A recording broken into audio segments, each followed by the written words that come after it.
आहे, पण traffic police जे आहेत तिथे बसले ते ट्रॅफिक मॅनेजमेंट करायला कोणीही तयार नाही आहे. ट्रॅफिक पोलीस पीक आवरमध्ये सगळे ट्रॅफिक पोलीस आतमध्ये बसलेत. आम्ही घोडबंदरपर्यंत गेलो, त्या ठिकाणी आम्ही बघितलं एकही पोलीस तिथे जाग्यावर नव्हते.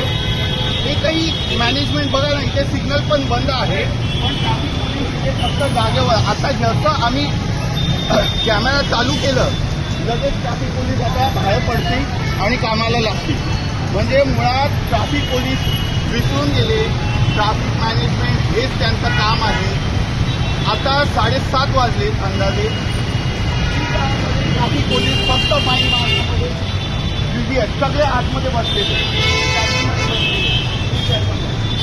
एकही माणूस घोडबंदरच्या रोडवरती ट्रॅफिक मॅनेजमेंट करताना तुम्हाला दिसणार नाही.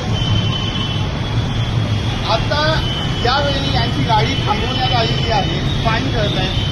आता बघा, आता हे सगळे चलन मोबाईलवरती मारतात. काय म्हणतात, सगळ्याची फाईन मोबाईलवर मारली नाही ते तर बेशिस्तपणे ते वाहतूक करणार. पण ती काळामध्ये सगळे ट्रॅफिक पोलीस आलेले होते आणि आता आल्यानंतर आता ट्रॅफिक पोलीस तुम्हाला दिसणार. अशा पद्धतीने काम करतायत ते. बंद कर.